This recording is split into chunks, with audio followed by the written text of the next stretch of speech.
Delhi NCR में swine flu के बढ़ते मामलों ने स्वास्थ्य विभाग और अस्पताल प्रशासन की चिंता बढ़ा दी है। राजधानी दिल्ली में स्वाइन फ्लू के मरीजों का आंकड़ा 2308 तक पहुंचने की खबर है, जबकि नोएडा में महज 24 घंटे के भीतर मामलों में करीब 8 गुना बढ़ोतरी की बात सामने आई है। अचानक बढ़ते मामलों को देखते हुए एनसीआर के अस्पतालों को अलर्ट मोड पर रखा गया है। अस्पतालों में आने वाले मरीजों की निगरानी बढ़ाई जा रही है और संदिग्ध मामलों को लेकर भी विशेष सावधानी बरती जा रही है। दरअसल मौसम में बदलाव के साथ वायरल और सांस से जुड़ी बीमारियों का खतरा बढ़ जाता है। स्वाइन फ्लू भी एक ऐसी ही बीमारी है जिसमें शुरुआत में सामान्य फ्लू जैसे लक्षण दिखाई दे सकते हैं। यही वजह है कि कई बार लोग शुरुआती लक्षणों को नजरअंदाज कर देते हैं और बीमारी बढ़ने के बाद अस्पताल पहुंचते हैं। दिल्ली और आसपास के इलाकों में बढ़ते मामलों ने स्वास्थ्य व्यवस्था के सामने एक नई चुनौती खड़ी कर दी है। दिल्ली में स्वाइन फ्लू के 2308 मरीज सामने आने की जानकारी, इसके बाद स्वास्थ्य अधिकारियों की चिंता बढ़ना स्वाभाविक है। वहीं नोएडा में 24 घंटे के अंदर मामलों में 8 गुना बढ़ोतरी की खबर ने स्थिति को और गंभीर बना दिया है। हालांकि अलग अलग रिपोर्ट्स में आंकड़ों की गणना और अवधि अलग हो सकती है, लेकिन मामलों में तेजी का संकेत स्वास्थ्य व्यवस्था के लिए महत्वपूर्ण है। स्वाइन फ्लू को आमतौर पर इन्फ्लुएंजा वायरस से जुड़ी बीमारी माना जाता है। इसके लक्षणों में तेज बुखार, खांसी, गले में खराश, शरीर में दर्द, सिर दर्द, थकान और कमजोरी जैसी परेशानियां शामिल हो सकती हैं।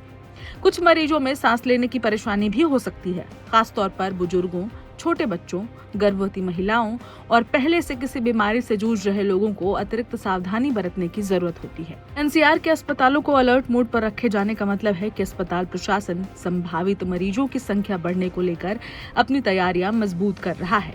डॉक्टरों और मेडिकल स्टाफ को संदिग्ध मामलों पर नजर रखने, जरूरी जांच कराने और मरीजों की स्थिति के अनुसार उपचार देने पर ध्यान देना होगा। विशेषज्ञों की सलाह है कि फ्लू जैसे लक्षणों को हल्के में नहीं लेना चाहिए। अगर लगातार तेज बुखार बना हुआ है, सांस लेने में परेशानी हो रही है, अत्यधिक कमजोरी महसूस हो रही है या स्थिति तेजी से बिगड़ रही है, तो डॉक्टर से संपर्क करना जरूरी है। खुद से दवा लेने के बजाय चिकित्सकीय सलाह लेना ज्यादा सुरक्षित है।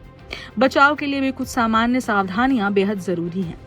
भीड़ भाड़ वाली जगहों पर सावधानी बरतना, खांसते या छींकते समय मुंह और नाक ढकना, हाथों की नियमित सफाई करना और बीमार होने पर दूसरों से दूरी बनाए रखना संक्रमण के प्रसार को कम करने में मदद कर सकता है। साथ ही डॉक्टर की सलाह के अनुसार फ्लू से बचाव के उपाय अपनाए जा सकते हैं। फिलहाल दिल्ली में 2300 से ज्यादा मरीजों और नोएडा में तेजी से बढ़ते मामलों की खबर के बाद पूरा एनसीआर सतर्क है। अस्पतालों को तैयार रहने के निर्देश और मरीजों की निगरानी बढ़ाए जाने से साफ है कि स्वास्थ्य विभाग स्थिति पर नजर बनाए हुए है। सबसे जरूरी बात यह है कि बढ़ते आंकड़ों से घबराने की बजाय सावधानी बरती जाए।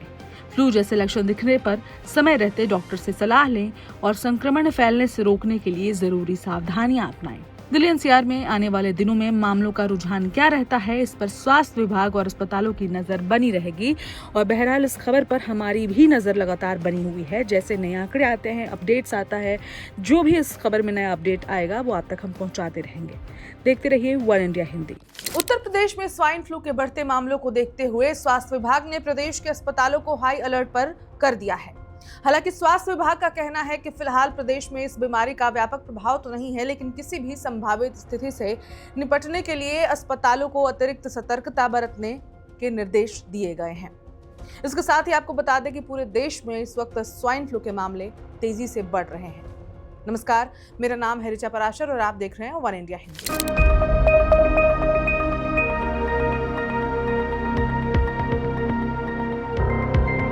मुख्यमंत्री और स्वास्थ्य मंत्री ब्रजेश पाठक ने अधिकारियों को निर्देश दिया है कि स्वाइन फ्लू के संदिग्ध और संक्रमित मरीजों को प्रभावी निगरानी की जाए। मरीजों को समय पर उनकी जांच की जाए और अगर किसी व्यक्ति में संक्रमण की पुष्टि होती है तो उसे जल्द से जल्द उचित उपचार उपलब्ध कराया जाए। उप मुख्यमंत्री ने अपर मुख्य सचिव चिकित्सा एवं स्वास्थ्य को पत्र भेजकर प्रदेश के सभी जिलों में स्वाइन फ्लू की स्थिति पर लगातार नजर रखने के निर्देश दिए हैं। उन्होंने साफ कहा है कि मरीजों की जांच और इलाज में किसी तरह की लापरवाही नहीं होनी चाहिए।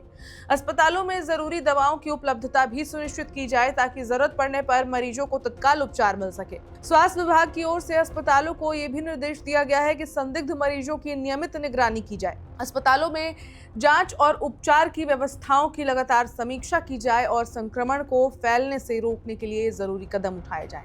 खास तौर पर उन मरीजों पर अतिरिक्त ध्यान देने को कहा गया है जिन्हें पहले से कोई गंभीर बीमारी है, टीबी हो, डायबिटीज हो, हृदय रोग हो, गुर्दे की बीमारी से जूझ रहे हो या फिर ऐसी कोई भी बीमारी हो जिनको उन लोगों को स्वाइन फ्लू की स्थिति में विशेष चिकित्सकीय निगरानी की जरूरत हो सकती है। ऐसे मरीजों के लिए अस्पतालों में अतिरिक्त सतर्कता के साथ इलाज की व्यवस्था सुनिश्चित करने के निर्देश दिए गए हैं। स्वास्थ्य विभाग के अपर मुख्य सचिव अमित कुमार घोष के मुताबिक राज्य के सभी अस्पतालों और आरोग्य मंदिरों में स्वाइन फ्लू के इलाज के लिए जरूरी दवाएं उपलब्ध हैं। उनका कहना है कि स्वास्थ्य विभाग स्थिति पर नजर बनाए हुए है और अस्पतालों में दवाओं की जांच तथा उपचार की व्यवस्थाओं की समीक्षा की जा रही है। सरकार की ओर से ग्रामीण क्षेत्रों के अस्पतालों पर भी विशेष ध्यान दिया जा रहा है। उप मुख्यमंत्री ब्रजेश पाठक ने मुख्य चिकित्सा अधिकारियों को ग्रामीण इलाकों के अस्पतालों का निरीक्षण करने के निर्देश दिए हैं। इसका मकसद ये सुनिश्चित करना है कि शहरों के साथ साथ ग्रामीण क्षेत्रों में भी मरीजों को समय पर जांच और इलाज मिल सके। स्वास्थ्य विभाग का कहना है कि फिलहाल घबराने की जरूरत नहीं है। लोगों को सावधानी बरतने और स्वास्थ्य संबंधी परेशानी होने पर समय रहते चिकित्सकीय सलाह लेने की अपील की गई है। खासकर ऐसे लोगों को अधिक सतर्क रहने की जरूरत है जिनकी रोग प्रतिरोधक क्षमता कमजोर है या जो पहले से किसी बीमारी का इलाज करा रहे हैं। स्वाइन फ्लू एक वायरल संक्रमण है और इसके लक्षणों में बुखार, खांसी, गले में खराश, शरीर में दर्द और थकान जैसी परेशानियां हो सकती हैं। ऐसे लक्षण दिखाई देने पर खुद से दवा लेने के बजाय डॉक्टर से सलाह लेना ज्यादा जरूरी और बेहतर है। सरकार का जोर फिलहाल निगरानी, जांच, उपचार और दवाओं की उपलब्धता पर है। अस्पतालों को हाई अलर्ट पर रखकर स्वास्थ्य विभाग किसी भी संभावित बढ़ोतरी से पहले तैयार रहना चाहता है। उप मुख्यमंत्री ब्रजेश पाठक ने प्रदेश वासियों से अपील की है कि स्वाइन फ्लू को लेकर अनावश्यक डर ना फैलाएं, लेकिन लापरवाही भी न बरतें। समय पर चिकित्सकीय परामर्श लें और स्वास्थ्य विभाग की ओर से जारी दिशा निर्देशों का पालन करें। यानी कि फिलहाल स्थिति नियंत्रण में बताई जा रही है, लेकिन स्वास्थ्य विभाग पूरी तरह सतर्क है। अब आने वाले दिनों में मरीजों की संख्या और संक्रमण की स्थिति पर लगातार नजर रखी जाएगी ताकि जरूरत पड़ने पर तत्काल कदम उठाए जा सके। इस खबर में इतना ही। अपडेट्स पर हमारी नजर बनी हुई है। देखते रहिए वन इंडिया हिंदी।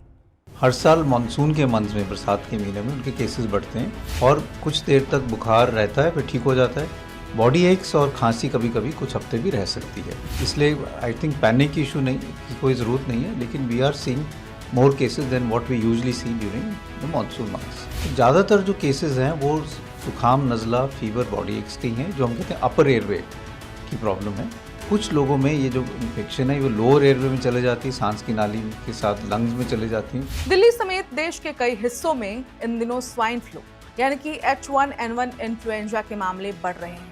राजधानी दिल्ली में 20 अगस्त तक इस साल H1N1 के 1777 मामले सामने आ चुके हैं। सिर्फ 20 अगस्त को 114 नए केस दर्ज किए गए हैं। हालांकि भारतीय आयुर्विज्ञान अनुसंधान परिषद यानी कि ICMR ने साफ किया है कि देश में H1N1 का कोई नया स्ट्रेन सामने नहीं आया है। फिलहाल फैल रहा वायरस 2005 से ही देश में मौजूद है और इसकी लगातार निगरानी की जा रही है। तो आखिर स्वाइन फ्लू है क्या और ये एक इंसान से दूसरे इंसान तक कैसे पहुंचता है और सावधानी कैसे बरतनी है? नमस्कार, मेरा नाम है ऋचा पराशर और आप देख रहे हैं वन इंडिया हिंदी।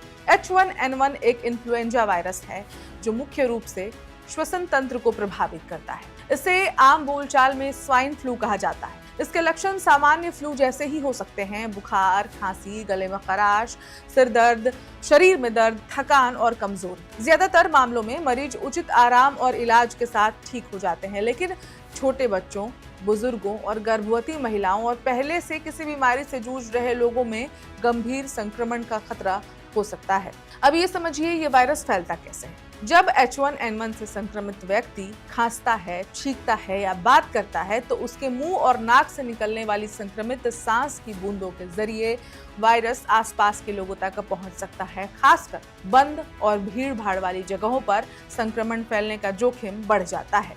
संक्रमित व्यक्ति के बेहद करीब रहना, लंबे समय तक आमने सामने रहना या उसके साथ बंद कमरे में समय बिताना संक्रमण का खतरा बढ़ा सकता है। इसके अलावा संक्रमित व्यक्ति के हाथों से दूषित सतह को छूने और फिर आंख, नाक या फिर मुंह को छूने से भी वायरस फैलने की संभावना रहती है। यही वजह है कि स्कूल, ऑफिस, सार्वजनिक परिवहन, अस्पताल और दूसरी भीड़ भाड़ वाली जगहों पर सावधानी बरतना जरूरी है। दिल्ली सरकार ने भी लोगों को खांसते और छींकते समय मुंह, नाक ढकने, हाथों को नियमित रूप से साबुन से धोने, भीड़ भाड़ वाली जगहों पर मास्क लगाने और सांस संबंधी बीमारी से पीड़ित व्यक्ति के नजदीकी संपर्क से बचने की सलाह दी है। लेकिन क्या हर बुखार या खांसी का मतलब H1N1 है? अब ये सवाल जानना इसलिए भी बेहद जरूरी है क्योंकि आजकल नॉर्मल फ्लू भी बहुत ज्यादा स्तर पर फैला हुआ है। आप अगर अपने आसपास 5 लोगों को देखेंगे तो 5 में 2 या 3 किसी न किसी फ्लू से संक्रमित जरूर है।